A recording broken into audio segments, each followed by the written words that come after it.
I always thought love came with conditions, timelines, checklists, the right age, the right moment.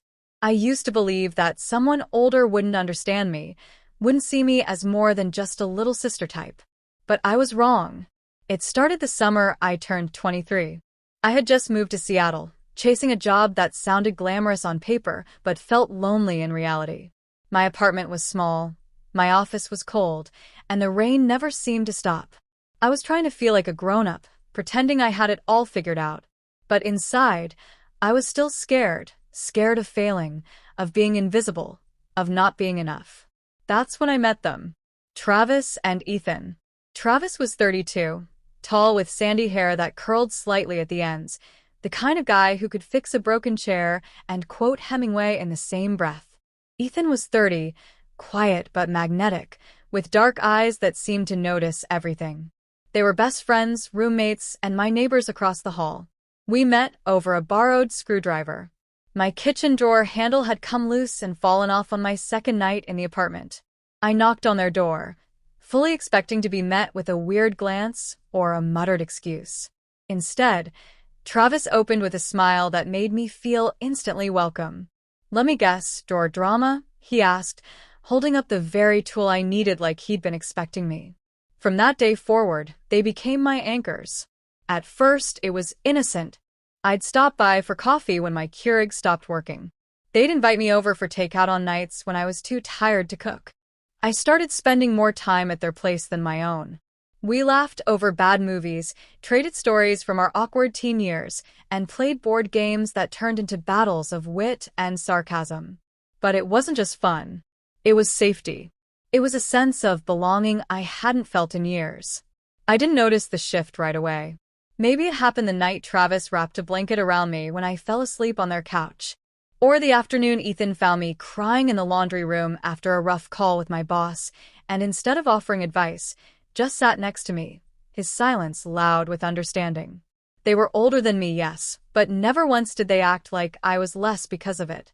They never spoke down to me, never made me feel like I had to prove anything. They respected me. They listened. And then came the night that changed everything.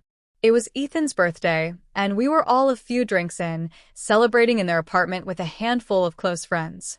I wore a red dress that I wasn't sure was too much, but when I walked in, both of them just looked at me in a way that made my stomach tighten. Not in a creepy way. In a way that said, "You're stunning." Without a word. Later, after the guests had left and the music had faded, the three of us sat on the balcony, watching the city lights flicker through the mist. I was laughing at something Travis had said, and Ethan was just looking at me. Then, softly, he said, "You really don't know what you do to people, do you?" I blinked. "What do you mean?" Travis leaned forward, resting his arms on his knees. "You walked into our lives like a storm, Jamie. We didn't see it coming." Ethan nodded. "And now we can't imagine our days without you." My heart stopped. I thought I had misheard them. I searched their faces for some sign of a joke, but there was none. They were serious. They weren't just friends anymore. Something deep inside me unfurled, something I had tried to keep buried. I had feelings for them, for both of them, and I couldn't deny it any longer. I stood up quickly, trying to laugh it off, but my hands were trembling. "You're both older, smarter, more experienced. Why would you even look at me that way?" Ethan rose and came closer. "Because age doesn't mean what you think it means." Travis followed. "You see us like no one else ever has. You make us feel young again, alive again." I didn't know what to say, so I said nothing. But they didn't push. They just stayed close, gentle, waiting. That night, I didn't go home. I stayed. Not because of the drinks, not because I was scared of walking in the rain, but because I didn't want to leave the warmth I felt between them. The days that followed were a slow, cautious dance. We didn't label it. We didn't rush it. But everything changed. Travis would brush my hair off my shoulder when I was reading on the couch. Ethan would make me tea, without asking when he knew I'd had a long day. I started to fall asleep in their apartment and wake up in the middle of the night with one of their arms around me. We talked, deep talks, raw ones.